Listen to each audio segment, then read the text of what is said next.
Discover the heartbeat of Lexington at the Marriott City Center, your premier downtown destination. Let us handle all your meeting needs, whether you're planning a corporate gathering or a special celebration. Our elegant, versatile spaces provide the perfect setting for every moment. Don't forget about our great room bar, a perfect spot to stop in after work or before a game to enjoy handcrafted signature cocktails. You don't need to be a hotel guest. Just relax and unwind, whether you're gearing up for the game or winding down afterwards. Lexington Marriott City Center, your ultimate destination to stay, connect, and celebrate. We've got everything you need to make every moment unforgettable.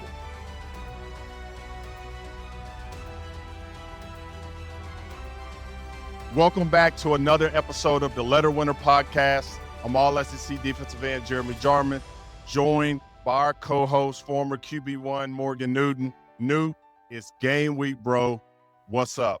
Yeah, we've been waiting on it. It's been a long summer, long off season, and ready to prove some people wrong. I think we're going to have a good start to the season. Feeling good? Did you get your massage this week? You ready? No massages this week, but we're always ready to go. Man, it seems like Mark, the staff, the team, they're ready to go. What's his message for these guys this week? What was going through your mind as a quarterback entering week one of the season? Jeremy, when we played, that first week of the season was Louisville. And so it was a rivalry game that first week of the year. There wasn't much motivated needed to get rolling and get the game started. Things have changed since then. It's primarily a lot of non-conference, maybe more mid-major teams that Kentucky plays that first week. But there's still that same level of early year anxiety. We always talk about there's not a preseason per se in college football. So you really don't have many opportunities to play an outside unit or a different team. You've primarily gone up against your own jersey for most of camp. So I know those guys are eager to play somebody else to show and prove what they can do, and you get this chance to see a lot of new faces. For sure. News coming out of the SEC offices this week in Birmingham. They announced their 9th conference game going into the 2026 season. Only got one finger left for SEC games. Man, on these two hands. JJ Weaver, he's got 2 more fingers left. But what are your thoughts on adding the 9th game within conference play? The gauntlet gets more challenging, right? It's already a battle of attrition playing in the full SEC schedule with 8 games. Then you add a competitive non-conference, and then you were at 9 before you add an additional SEC game. It just gets tougher and tougher, but I think these teams are building their rosters to try to prepare for that long season. Jerry, what you think? Yeah, I think that this is a president's game. That's the only person on campus, Eli Capilouto and his friends throughout the SEC, that could be advocating for a 9th Hunger Game playing in the SEC. It's already brutal. I knew what it was like playing in just 8 of these things. You need to be able to bring in additional revenue. Fans, they want to see SEC football, but I'd like to think that there was some collusion there, Morgan, and our ADs were essentially told which way to vote on this, but It's a revenue driver, and ultimately it's probably something that was agreed upon with the TV networks entering into this new TV contract. Yeah, we'll see how it materializes over time. I can tell you that there's probably some programs that are not going to be too eager to really go after non-conference schedule the same way based on adding an additional SEC game. So it'll be interesting to see how teams schedule going forward. And so now you add that one, and it's going to be very difficult. And then we'll see what happens, what they do with a second bye week. Because now, in my mind, it's almost a necessity. For sure. UK football did release the depth chart today. Zach Calzada named the starter for the Kentucky Wildcats entering week 1. Has to be frustrating if you were team Cutter here, if it's family. Obviously, there's a lot of competition. There was a lot of reports coming out that Cutter had a really good offseason, that he had a really good fall camp. But ultimately, the staff going with the 7th-year guy and Zach Calzada. You alluded on last week's episode that he potentially had an advantage, Morgan, because of how much football he's played, how much he's seen, the fact that he has steadily improved his game each year of college football. What are your thoughts on Zach Calzada being named starter? What's next for Cutter? What does that dynamic look like behind the scenes? Yeah, Jeremy, we opted on this podcast to always share our observations of the situation, but maybe even infer at times based on our experience and based on the new landscape in college football. The reality is, sure, Calzada has a ton of experience. He's played a lot of ball. He can certainly lead this team on the field and ideally be productive against a team like Toledo, who has been predicted and projected to win their league by many pundits and many analysts. We also know that in an NIL era, in order to go out and get a formidable quarterback, you're going to have to pony up the NIL dollars in order to attract that player on your team. And there's no question that in the open market, the cost, what it's going to require to acquire a quarterback, it's steep. And I think in the big business that is the SEC, the reality is Calzada, they've got more invested in him at this particular point in time, and they've got to see that forward, see that through. That's just the reality of the college football landscape today. So I'm not saying that's the only reason that they're playing him, because that's not necessarily fair to Calzada, but I do think it factors into the decision. And I think that's a fair point. Let's just assume that Calzada is being paid more to be. Is it in the best interest of Bush Hamdan to start Zach Calzada week one because of how much is invested in him going into this season? I think it's a decision that staff has to make, and they have to decide for themselves. I also know you have organizations and donors that contribute to the product that's on the field.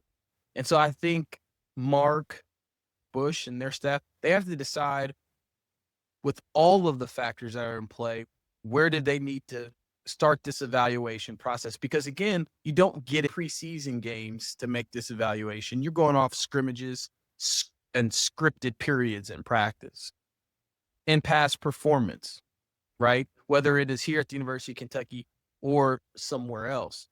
There's been a lot of chatter coming out of camp. I think there's been a lot of comments in referring to Cutter as the future, right? So I think we'll get to see what does that mean play out in front of our eyes. As a quarterback or as a backup quarterback, the position that that Cutter Boley is in, what's his role now at this point? Clearly, he's a guy that is capable, Morgan, of being QB1 for UK. He's a person that the fan base expects at some point will become QB1. How does he carry himself when a microphone is in front of him over the course of the week with practice? How does he carry himself in a manner that lets the staff know and his teammate that I'm not happy with this decision, but I embrace it, and I'm looking for my opportunity to become the number one guy?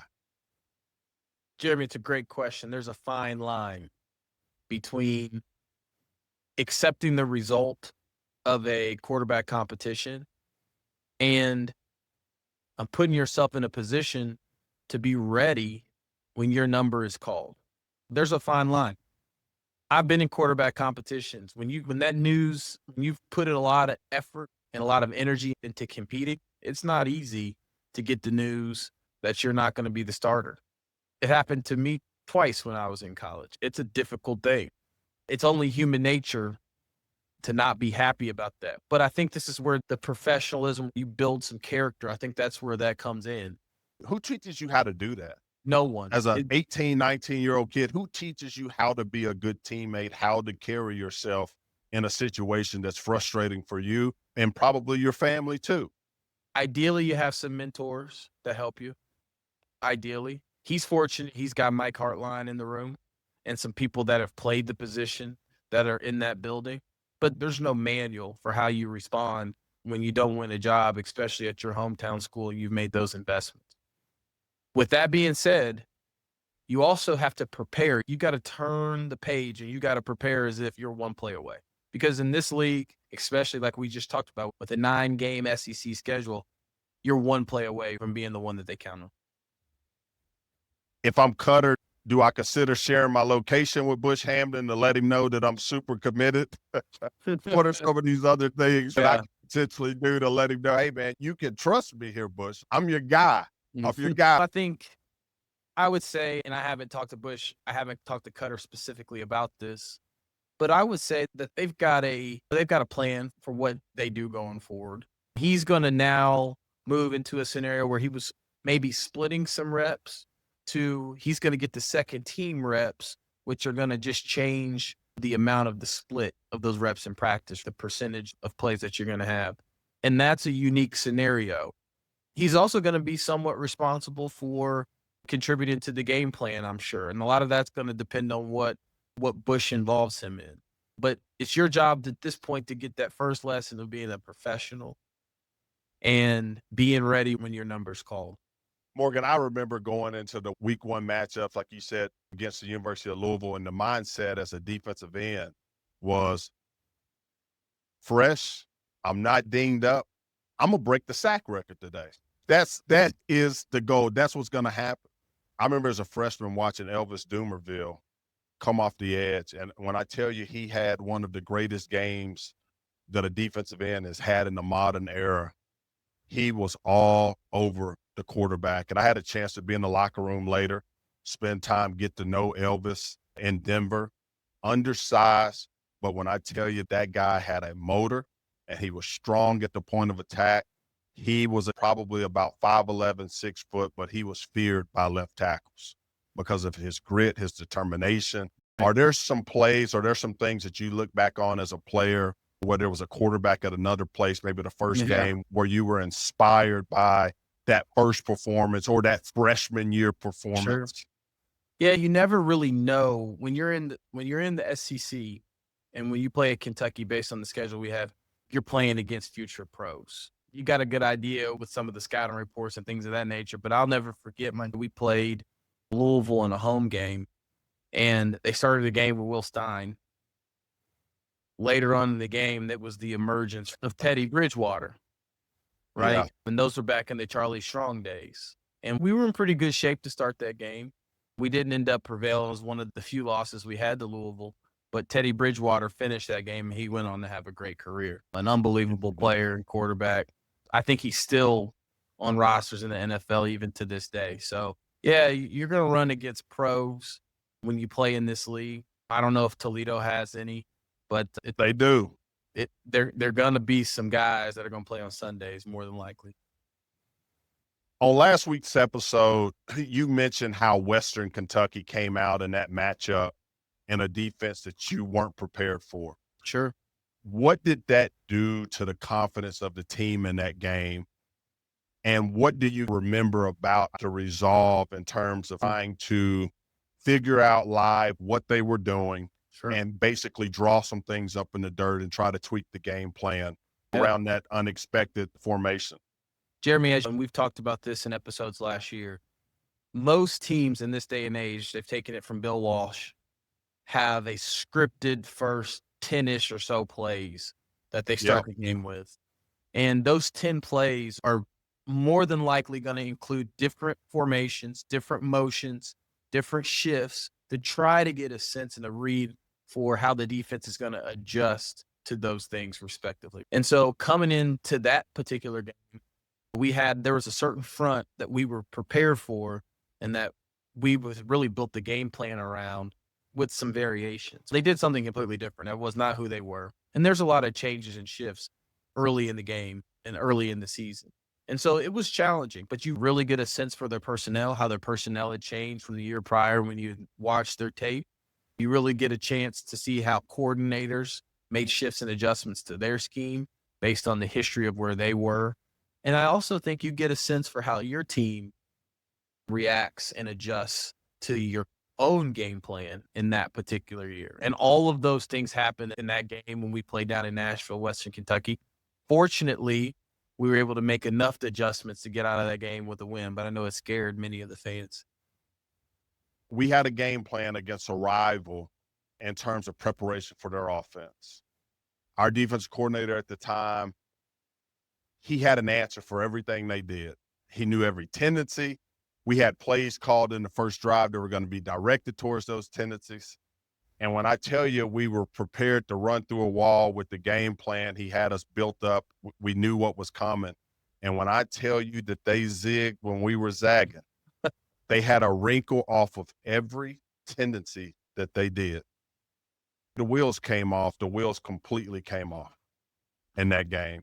And that was one of those moments where, as a young player, I probably experienced like the erosion of trust in a coach, where it was almost a sense of arrogance, where I felt the game plan was almost trying to predict the future versus having us prepared for a worthy adversary that was very capable of calling plays at a high level. And I think that's one of the things that I like about Brad White is that with his defense, he is who he is, very aggressive. He makes everything look the same. All of his coverages, they're disguised, but it looks the same across the board. And I feel like his players have a good understanding for what he wants to do.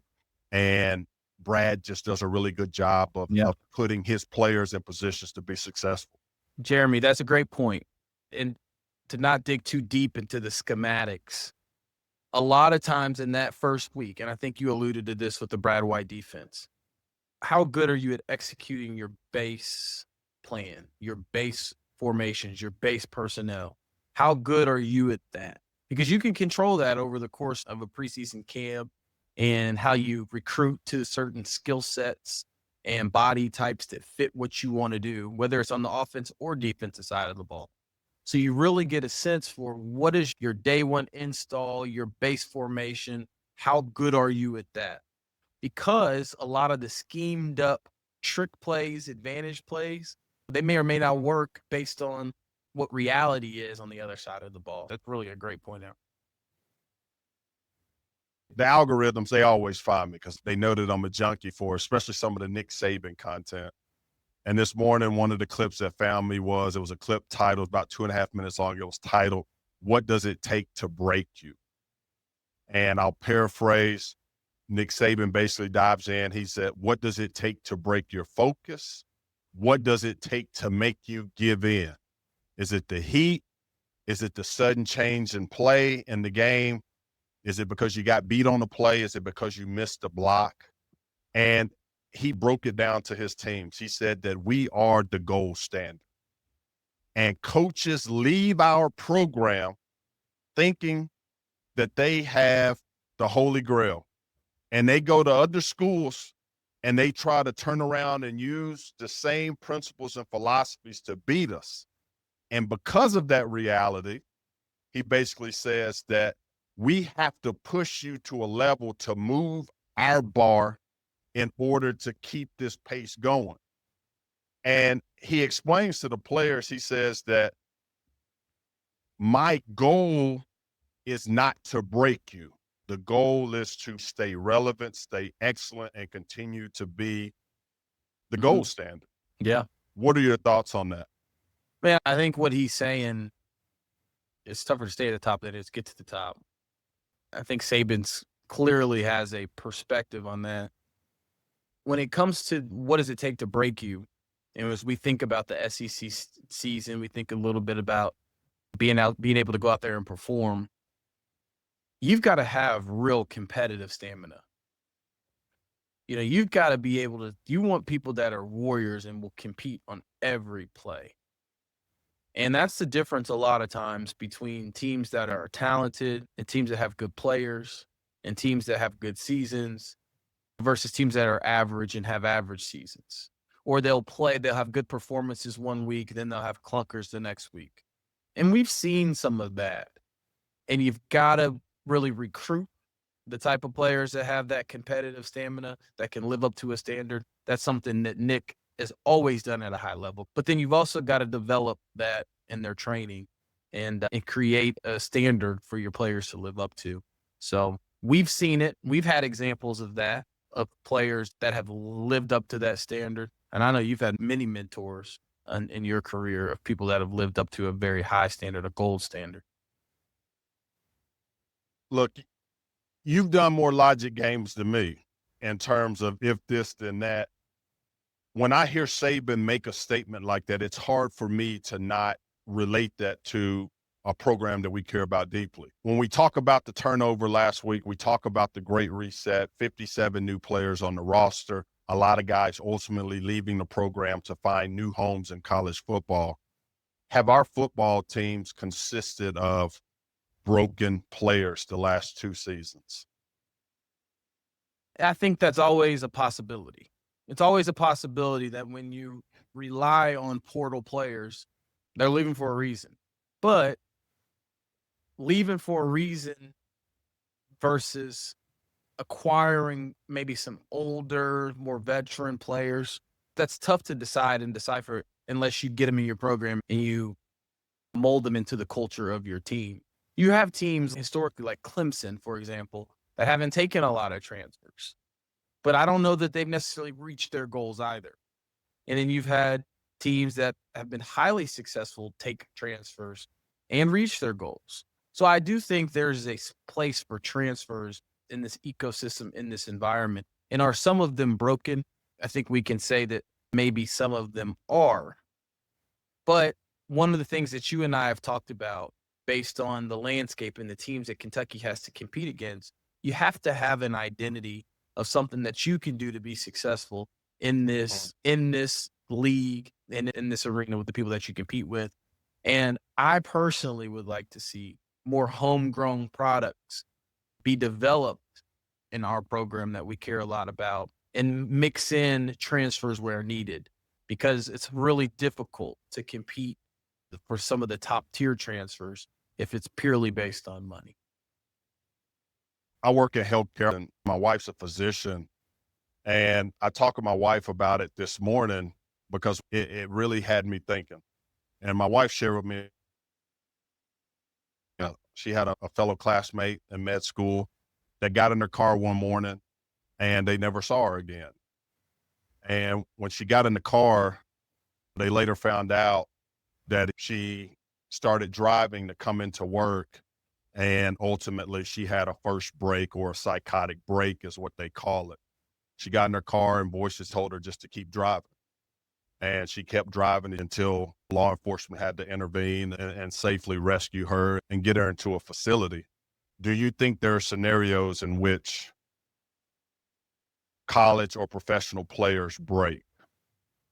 Yeah, there's no question. There are scenarios where that happens.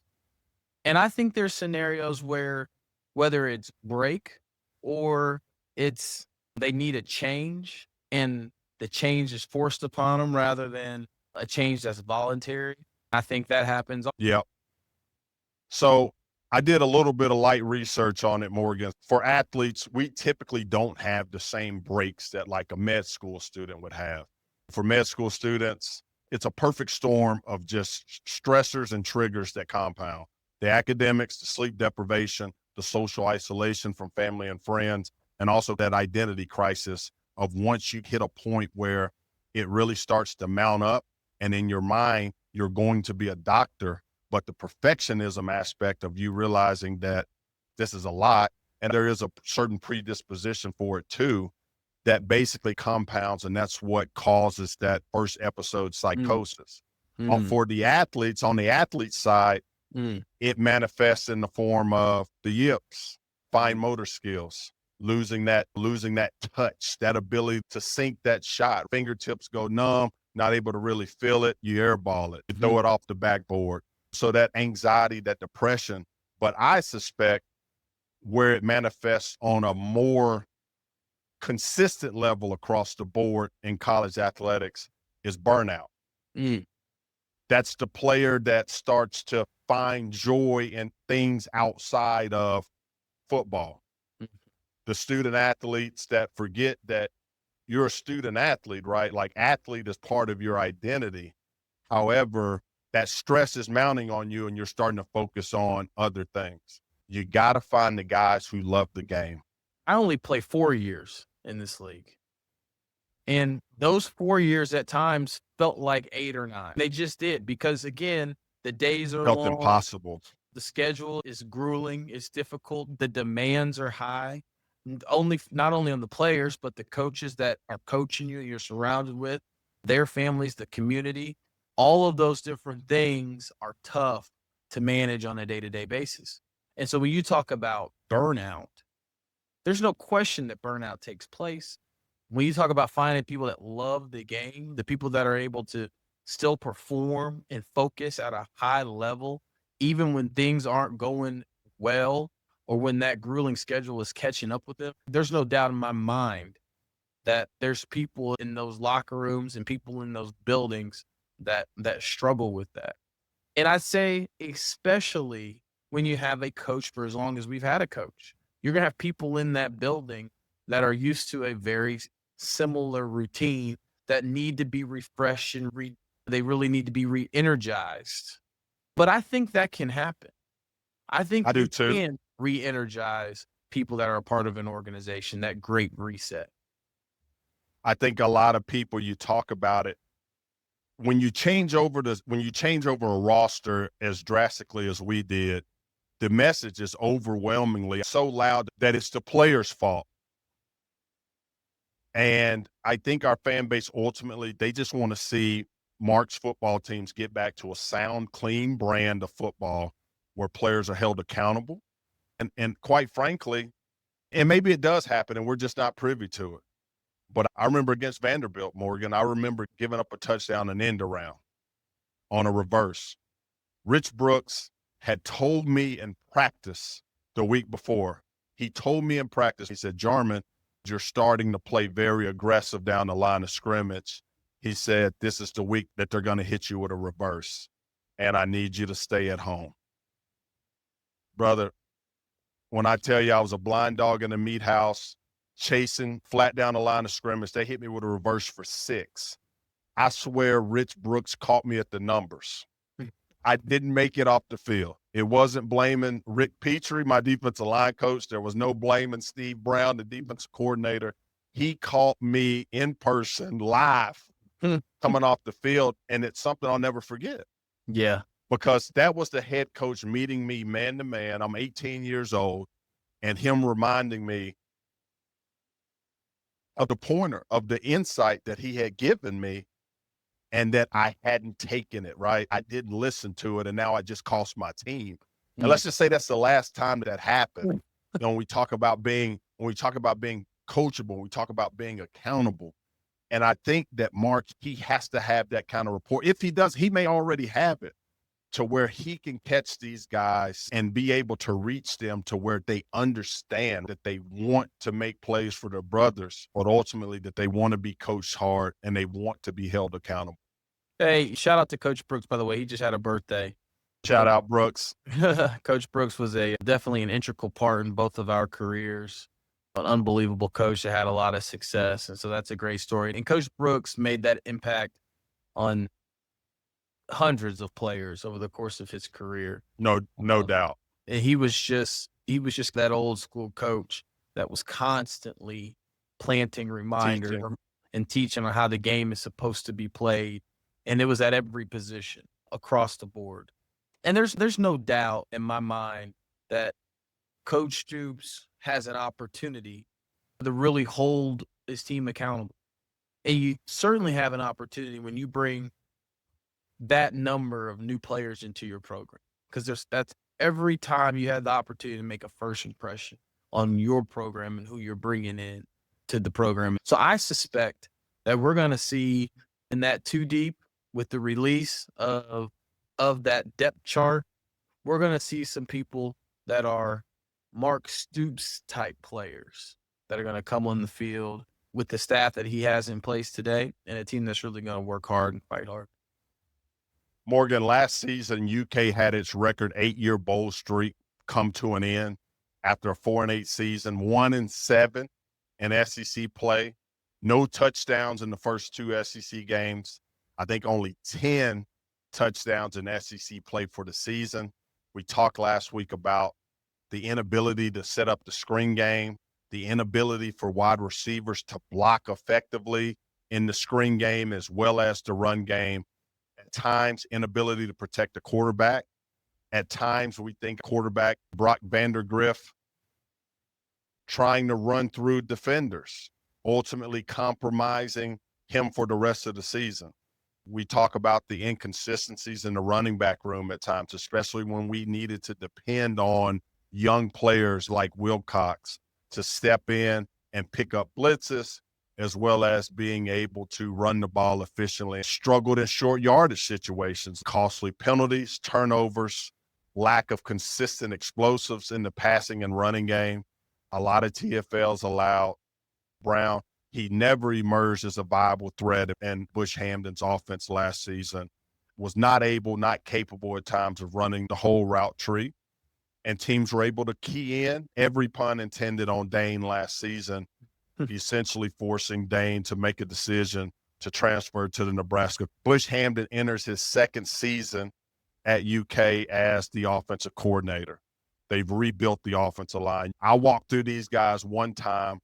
I'm not a jewelry person, but if I had a Jesus piece on, I would have taken it off. I would not have tucked it in. Walking through this massive offensive line, what can we expect from Bush Hamden in year 2? There's without a doubt, there was a conscious effort to change who this Kentucky offense was going to be up front. There was a conscious effort to make that change.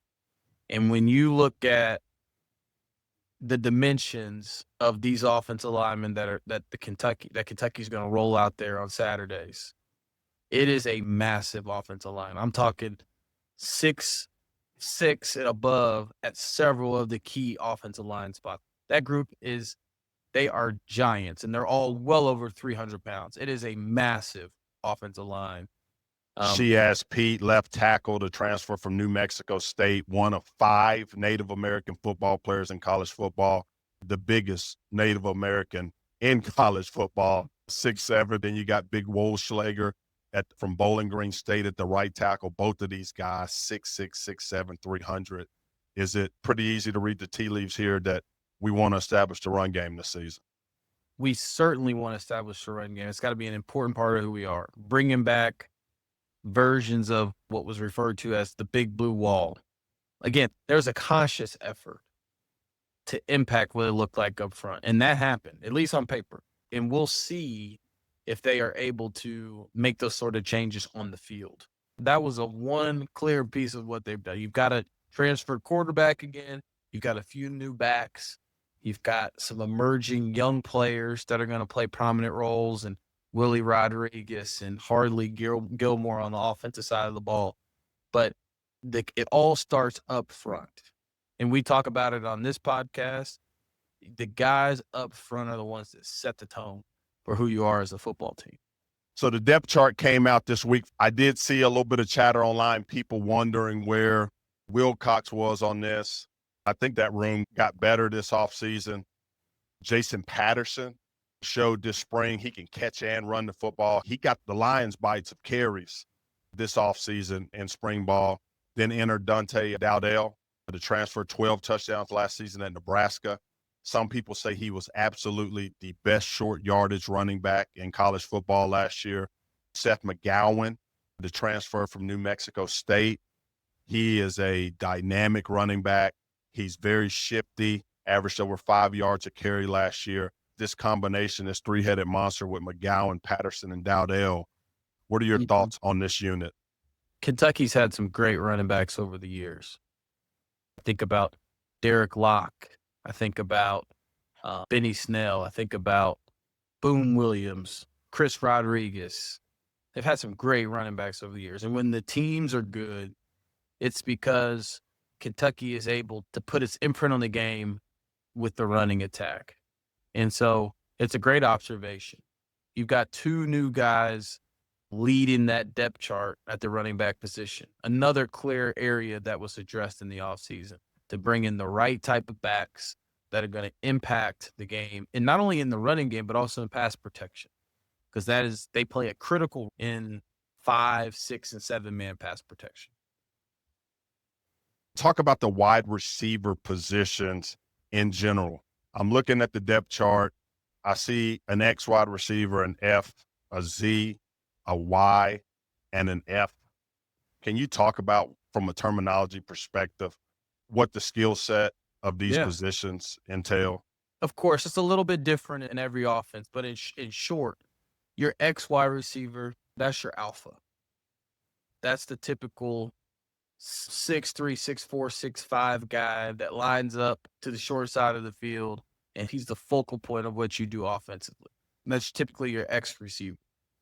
You're surprised to see Fred Ferrier named as the number 1 wide receiver? No, that's not a surprise whatsoever. He's got a lot of tenure. He's a redshirt senior. So no, there's no surprise there at all. Now your Z receiver, Jeremy, is more of your movement receiver. It's the guy you bring in motion. The guy that he's able to play on the outside, but he also will move him around the formation and try to create matchups and advantages from that point of view. So the Z is a critical, usually your second receiver, but also more of your movement receiver, typically a little bit more agile, a little bit very fast of a player. So they have the Alabama transfer, Kendrick Law, slotted for that Z receiver position this season, also being backed up by the transfer Troy Toledo, who appeared to have a really good training camp as well this fall. Yep, of course. Your H, typically more of a slot type of receiver. Think about an H. In some offense, they call him a W, but that H is more of that slot type player. That's going to be the guy that you're going to put in a lot of your 3 receiver sets, and is also very likely to be a movement guy that's going to be in the possession, more in that possession arena. And last and finally, the way I think they've got it listed, and if we're reading off the same sheet of music, you've got the Y. And that Y, for all intensive purposes, is going to be more of your inline blocking tight end, your typical Y. That's the guy that will get involved in the pass game and the routes, but is also more than likely going to be your on-the-ball player. I know Kentucky also lists an F, and F happens to be a slot receiver type of a player as well. Your H sometimes can be a tight end. That's more of a big, versatile tight end that will also be in the slot. So a lot of it just depends on the offense, but that H would be more of a movement tight end if you've got a tight end body there. So a guy like Willie Rodriguez might play an H spot because they plan to use him for matchups against nickel corners and in some cases linebackers. Eric Wolfer's offensive line group is listed as a top 5 most experienced offensive line in college football this year. That was also the case last season. Had a very experienced offensive line. This is obviously a different group of guys, Morgan. Do you think that the experience will lead to a different outcome? Let's hope it's different. It's when you hear different things about the room last year, the offensive line room may have taken some guys that were not very productive on the field and maybe even counterproductive off the field. And so it's clear, and there were some comments that now he's gone, Vince Morrow and some others have made, that they were going to be more diligent with how they evaluated who they were going to bring into the team's culture coming into this year. And I trust that they've taken those steps and have brought better players in for the culture of the team.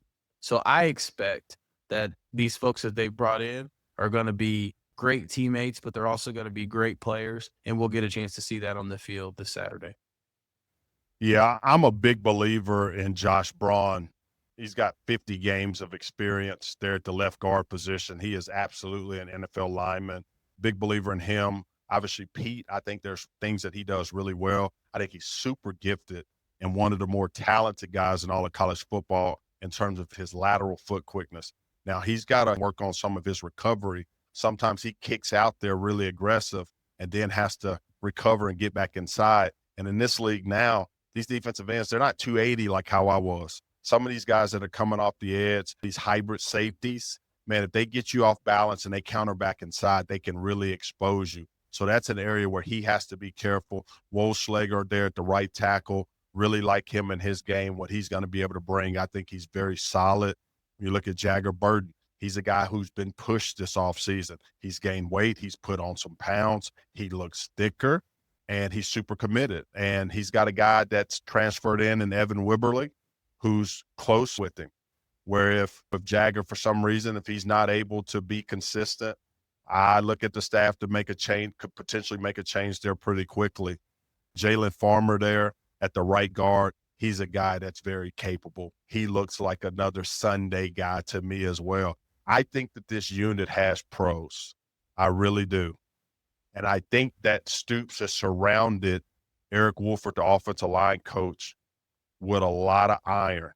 We talked on last week's episode, the addition of another coach with 25 plus years of experience, former All-American Bunchy Stallings. This is the right recipe for success with a group that has to get it back on track. I think that this offense, I think that they're going to be back. Mark me when I say this. The offensive line will be improved this season. It has to be. It's critical. Mark took a leap of faith and brought Coach Wolford back, right? And he brought him back, and there was some criticism about bringing Coach Wolford back that he's gotten from some of the. He got some from me. Yeah, there's been some criticism. This is the type of year where it's a prove-it year, I think, for Coach Wolford. And for a lot of that group in that offensive line, there was a ton of investment made in that group. It was decided that was a place that we were going to make some big investments. And so I'm excited to see them pay off. Mark, Brad, I'm going to say this twice just in case I get it wrong. Yeah. Morgan, I'm going to say it twice. Brad White, defensive coordinator, enters his 8th season with the Kentucky Wildcats, his 7th as defensive coordinator. I believe that Brad has done a really good job as defensive coordinator, showing that he's not so fixated on his scheme as much as he is putting his players, especially on the back end, these safeties, in positions to where they can be successful in a league where the margin for error on the back end, because of how good and how skilled some of these wide receivers are, it is razor thin. What are your thoughts on Brad overall entering this season for Kentucky? Coach White is a stellar human being. Got a chance to spend some time around him, a very good coach. And he has done a great job here at UK leading that side of the ball. I think from a personal preference, I always wanted to see at times Brad be a little bit more aggressive with this scheme. It's been a lot of very soft zone coverage, the bend but don't break mentality. And he's proven over the years to make some adjustments and shift those philosophies at time based on personnel and based on the opponent. And so I would like to continue to see Coach White and that staff lead in that way, where they have base coverages and base packages, but they make the necessary adjustments based on personnel. And there's a lot of new faces on that side of the ball this year as well. A very senior secondary with a lot of familiar faces, but many different faces in the front seven. Morgan, let's start in that secondary. Cornerbacks coach Chris Collins has shown that he is an excellent motivator and teacher, quite honestly. He's got a cornerback group that he's excited about. When you look at the boundary corner position and J.Q. Hardaway, 6'3", 190, there at the boundary corner, being backed up by Terion Nichols, who saw extensive minutes at times last year, one of them being in Ole Miss, where he did a fantastic job against the Ole Miss, some really good passes defended. What does it mean to be a boundary corner? How does it factor into Brad's defense? A lot of times that boundary player on the receiver side is the ex-receiver. It's their number one receiver. So that boundary corner has got to be able to hold up in coverage at that spot. But in the Brad White defense, that boundary corner has also got to be a force player and got to be an involved tackler. That's a crucial spot in a defense like this. When you play a lot of zone coverage, you've got to be great with your reads, but then you've also got to be willing to step in there and be a force player and a tackler at times based on what we're doing in coverage and what we're doing up front. So that's a critical component of what this team needs. They need a great tackler, and they need somebody that can hold up against some of the top receivers in this league. Flip over to the other side, you got the field corner, DJ Waller, another 6'3" corner, being backed up by Kevis Thomas. What are the expected attributes that those players possess? Got to be somebody that operates well in space, somebody that can come up and make plays in the field where there's a large amount of space, but it's also got to be somebody that can cover a lot of space from a defensive standpoint. If you're going to roll coverage, you're going to roll coverage to the boundary, because that's where, based on where the field is aligned, that's where the hashes are short, and that's where you can create some corner blitzes. That's where you could create some weaks. You can sneak in some weak side blitzes, some a will backer, things of that nature in a zone defense when you decide you want to get some pressure. That field side corner's got to be able to hold up, cover ground, and cover space. They've also got to be able to communicate with the rest of the defense because the nickel more times than not is going to be on their side. And then you're also going to have to help out a strong side linebacker who's going to be a critical component in run defense. We expect E.J. Waller to be a really strong player that's a thoroughbred and can manage themselves well in space. Frank Buffano seems to be very excited, as well as Yusuf Corker, about the experience that he has coming back at the safety positions. Let's start at the strong safety position and Ty Bryant. Happy belated birthday to Ty, big fella. Been playing at a really good level, Morgan, since his freshman year. Enters here now his junior season. We expect this season will also play some nickel as well as some strong safety, two completely different positions. Let's talk about Ty at the strong safety position. How does he factor into Brad White's defense? Strong safety's got to be somebody that is versatile. It's got to be somebody that can come down and impact the run game, especially when we go single safety and you have a free out there in the deep third. It's got to be somebody that can manage a deep half or a deep quarter in some of the split safety coverages, but it's also got to be somebody that can fill in the run game, somebody that can add and be that 7th, 8th guy in the box at times to really impact and force a run game. Ty is a dynamic leader. He is a dynamic player, and he is a dynamic person. And he's the exact type of strong safety you want to have in your defense coming back in a returner. He is going to be a leader on that side of the ball, and I expect him to have a really good year. Jordan Lovett anchoring at the free safety position. He has seen a lot of football. Morgan, there were times last year on the pregame show where I expressed that at times I thought Jordan Lovett looked like a 5-star football player with some of the plays that he made in SEC play, like the Georgia, South Carolina at times. He has shown that he has the ability to cover, to make plays in space, to tackle. What do you like about Lovett? Much like Ty, you've got another veteran player, a player that's been in this defense for several years now, a player that is a Kentucky native and cares a lot about wearing the blue and white. And I expect him, like Ty, to be a leader on that side of the ball.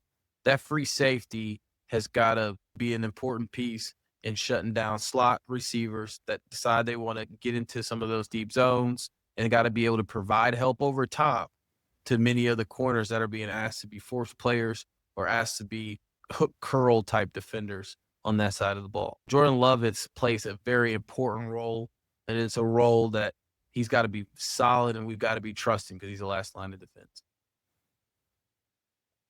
Last but not least in that secondary, let's talk about the YNs, the young nickels there, the nickelbacks. Quayseed Scott and Jansen Dunn listed as or. Looks like no one emerged as a victor in that battle. Both of those guys expected to split snaps at the slot cornerback position. I love some of the quotes that are out there from Bill Belichick talking about the nickel position being a game within the game. What does that mean? And what is the role and impact of a slot wide receiver matchup versus a nickel in the SEC? It's huge. Some of these offenses that Kentucky's going to go against, you think about an Ole Miss that's going to put 3 and 4 receivers on the field. You think about some of these offenses where they're going to have these big athletic tight ends that are going to be on the field. That nickel player has got to be able to hold up against the quickest and the shiftiest of slot receivers, but also got to be able to hold up against the biggest and the most athletic of the tight ends in this league. And, oh, by the way, they've also got to be able to be involved in the run game and get to the flats to tackle flat routes, bubble routes, and things of that nature too. So it's a critical component of a defense, especially when you want to shift personnel. Sometimes you're going to be able to put a nickel on the field and play against pass dominant situations. Somebody that can cover tight ends and handle slot receivers. That's a lot, man. Let's go to Mike Stoops, inside linebackers. Starters there in the inside linebacker position listed as Alex Safari at the wheel, Davern Rayner at the Mike Morgan, and then backing these guys up, you got Grant Godfrey and Landon Watson listed as Orr. They're at the Mike position, and the sophomore Antoine Smith, who had some flash last season as a young player from Georgia. Looks like he put on maybe a little bit of weight, but overall, the inside linebacker position appears to be on the lighter side than Mike Stoops' group is accustomed to. Yeah, and lighter could mean speed. Lighter could mean you want to try to get faster at that position. There's a lot of people that have the perspective, if you want to have a fast defense, you got to have a Mike linebacker. There were times where that Mike linebacker was a Micah Johnson, but there also were times where that Mike linebacker was a Danny Trevathan or an Avery Williamson, who had a considerable amount of speed for that position. Maybe lighter based on who we've had at times, but also could be somebody that's a player that can make plays sideline to sideline as needed and be a volume tackler. That jack linebacker, Jarmon, that's going to be somebody that can hold up on the line of scrimmage. Look at a guy like Sam Green, or you look at a guy like Olds or Souls. Those are not Old Souls. Those are guys that are going to be able to drop into coverage, but they've also got to be able to hold up on the line of scrimmage going against big tackles.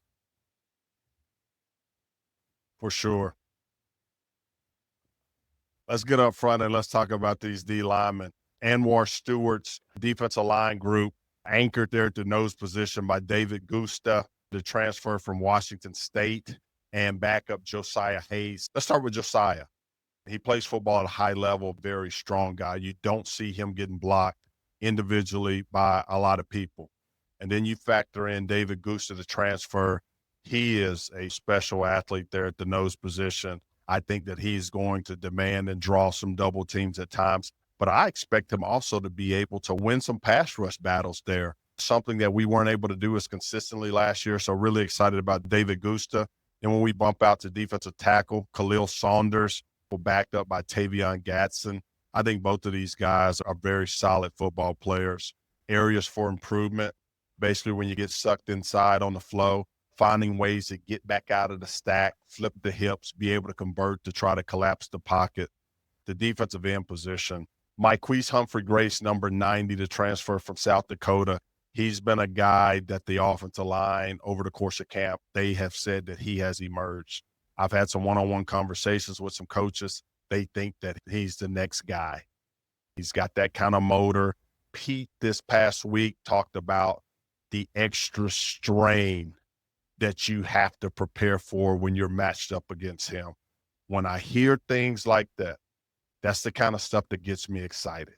When I hear offensive linemen talk about he's one of these guys that makes the late push, not the ooze that Mark Stoops says, but just the constant strain.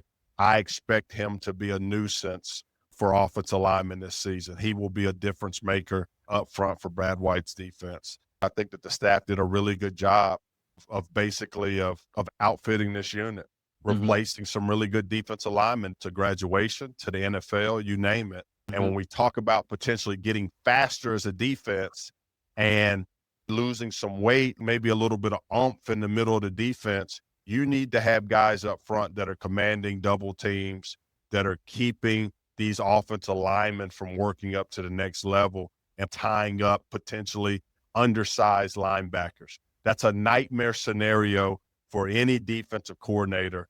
Jason Campbell enters his 10th season as head coach at Toledo over the course of the 10 years, 2 MAC championships.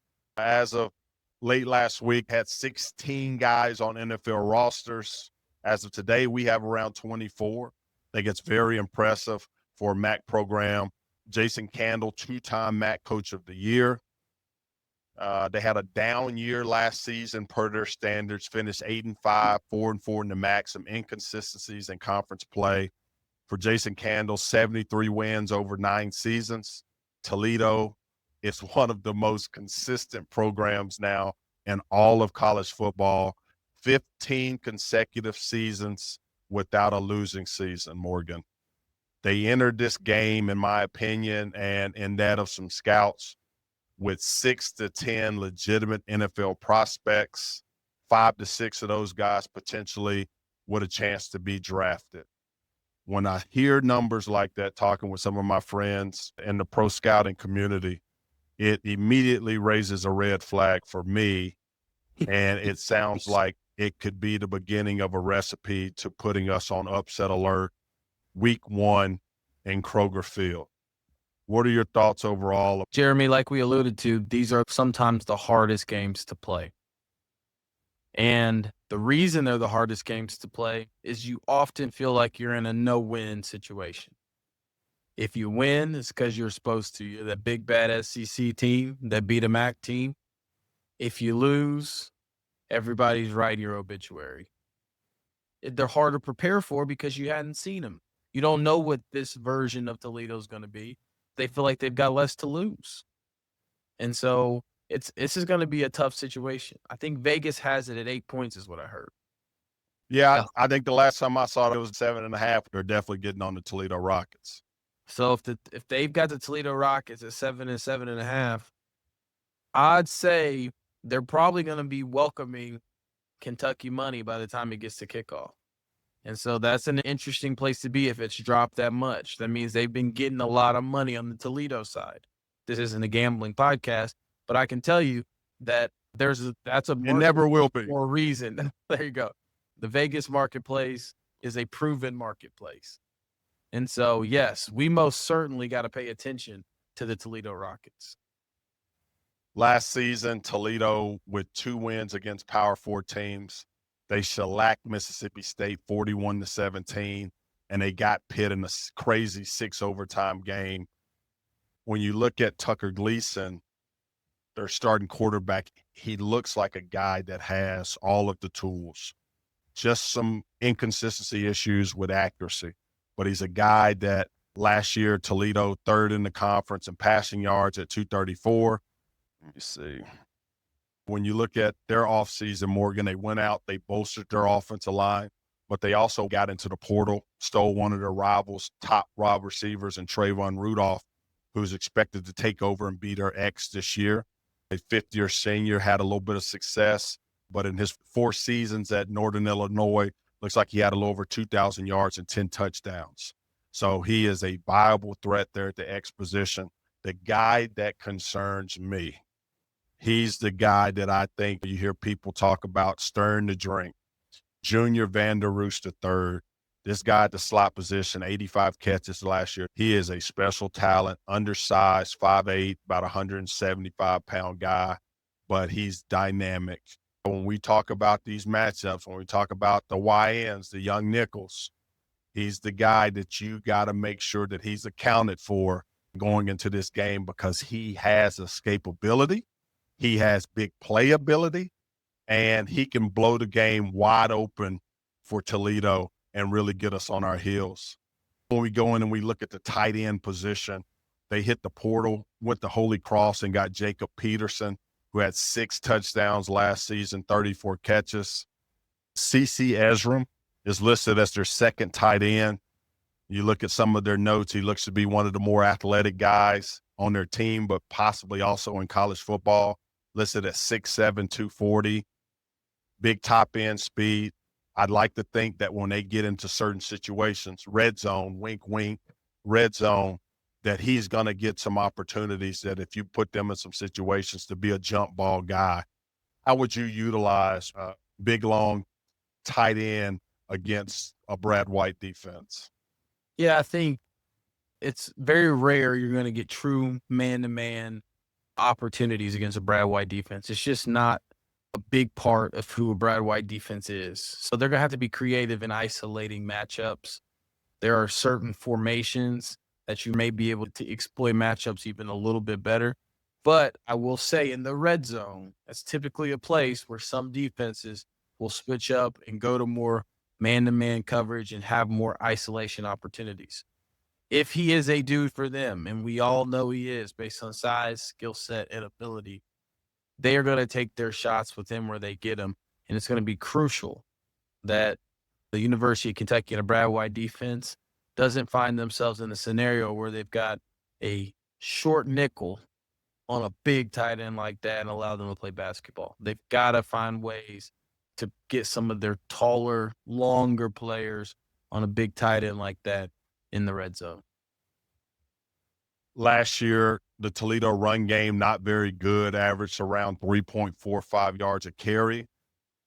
They played a little money ball, said we need to get better at the running back position. Morgan, they came in, they took one of our guys and Chip Trainum. They also have another one of our guys on their 5 deep and Michael Drennan as well. Got an Arizona State running back in Kenji Christian and Chip Trainum, former Kentucky running back, paired these guys basically with a better offensive line. So last year, this group was pretty good in pass protection, but they struggled in run. Coming back, Ethan Spot, all MAC guard last year for them. Carter Foudy at the other guard position. He's a guy that's seen a little bit of football. And sophomore tackle Cole Rhett, who's probably a Sunday guy. He's still young, but he's a guy that moves extremely well. He's one of these guys that you worry about scooping you, reaching you, working up to the next level, outworking you, outperforming you. Got transfers, and Jonathan Harder from Cincinnati also got a center, and Terrence Moore from Pitt. Paired with these running backs, Morgan, what do you think Chip Trainum and the offensive line is going to come in here at Kroger Field and try to get accomplished on Saturday? They're going to be on a mission.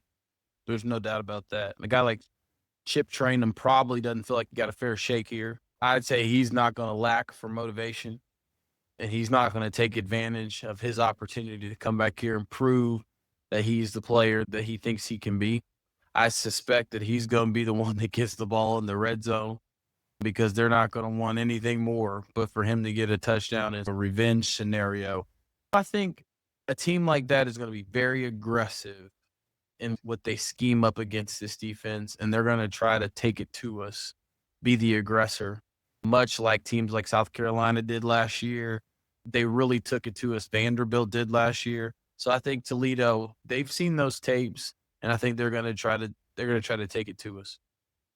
This Toledo defense, its star power is in the secondary. If you know that the team has a really good secondary.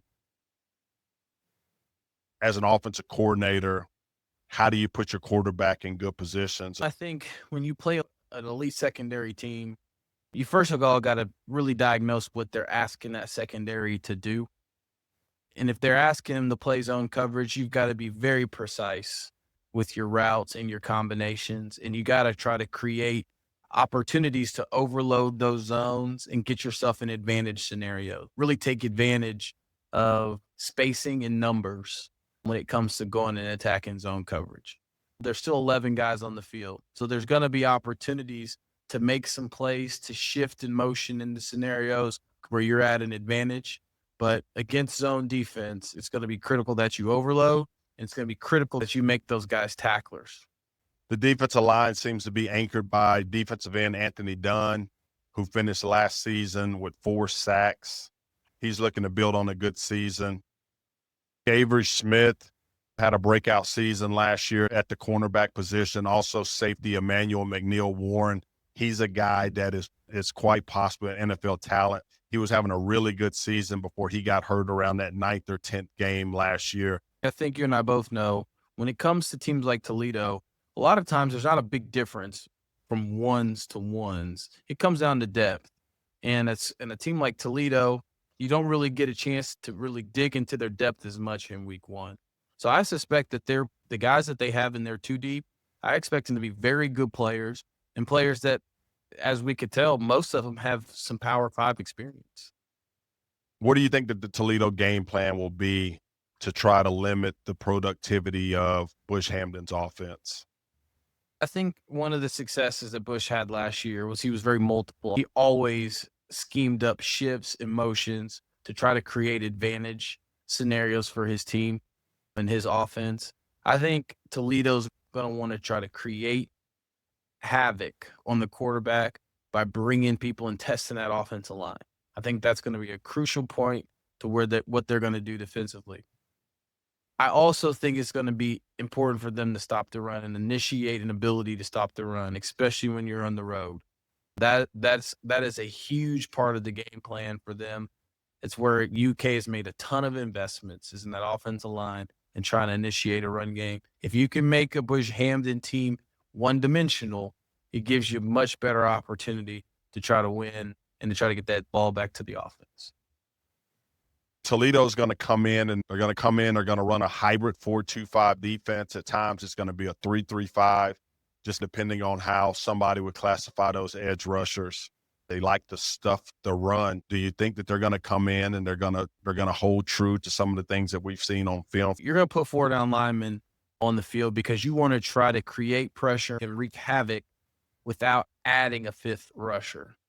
That's the basis of what they want to do from a 4-down perspective. You also want to have 5 guys on the field because you want to be versatile in the pass defense. So that's a crucial component of what a 4-2-5 team wants to do. It's much like carrying a nickel and playing that as a base coverage. And you're going to recruit to that. The type of offense that Jason Camp wants is a run-first offense that utilizes the athleticism of the quarterback.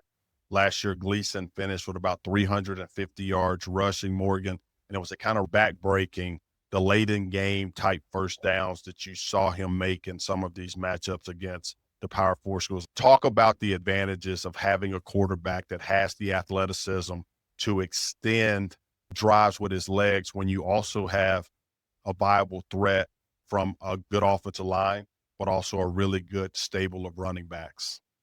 There's no doubt that Brad White teams have at times struggled against the running quarterback. Very often you can account for a lot of the first level plays that come with the scheme of an opposing offense. But it's those secondary plays, those second reaction plays that really can create challenges for a defense, even when you've covered everything well that first time. And I think that containing the quarterback is going to be critical, not just in this game, but in many games when you play dual threat quarterbacks throughout the year. You think about the teams you've got to beat, because chain moving quarterback plays can be demoralizing for a defense, and they can become a challenge in getting off the field and getting that ball back to your offense. What's your game prediction versus Toledo this weekend? All right, I've got Kentucky winning. I think. By how many? I'm just asking. I'm predicting a 17-point win. 17. We're at home. I know tons of people that are going to be fired up and they're ready for a new football season. Like, football's in the air. I think it's going to be a really strong crowd with people that are excited to see the Cats take the field. I've got us winning by 17. It might be a little bit close at half, maybe too close for comfort. It usually is. But I think we prevail. I think we stretch it out a little bit in the second half. What's your prediction? I agree. I think it's going to be a tight game at half. I expect us to lean on the offensive line. I'm really curious to see how Bush calls this game. When we get that first down, is it no huddle? Next week is Ole Miss. We got to get guys in game shape. We're not in game shape. I don't care how much we win by. I want to see us score and have explosives in every way that you can have them. I want to see us have them in the run game. I want to see us have them in special teams. I want to see it happen in the pass game. I want to see it happen in the screen game. I want to see short passes. I want to see guys like Kendrick Law, Quisenberry, Stellato. I want to see these guys get first downs by having to get yak. I want to see Bush put these guys in positions to make plays. Last year, I felt like Bush always had to call the perfect play. And I'm ready for players to bail him out and make plays because that's why they're here, right? I mean, complete agreement. This is an important game. But then you go right into the gauntlet after that. I think the biggest question mark on this defense is the edge. Can we set the edge in the run game? Can we harass the quarterback from that jack position? Who's going to be the guy or the guys who are going to emerge and be able to dial up that pressure on third downs? Because without that pressure, I don't care how good your guys are on the back end. They're going to be in trouble this season. Sure. There's all types of creatures lurking in the SEC. I mean, from these different states, the swamps and the desert. Yeah, Austin, Texas. Yeah. No, you're 100% right. The defensive ends in this league, they're different in this league than they are in every other league. Kentucky's got to prove to have a 3 or 4 defensive ends that can hold up in this league. We know with the amount of zone coverage that he's going to play, you've got to be able to be disruptive without bringing blitzes from depth a big percentage of the time. It's paramount that those edges can hold up. What's the over-under on guys at the concession stands before the game's over? I would say it's 0. And if that over-under is not 0, then we didn't learn anything from some of our personnel decisions last year. Was that an example of a guy breaking? Some might call it that.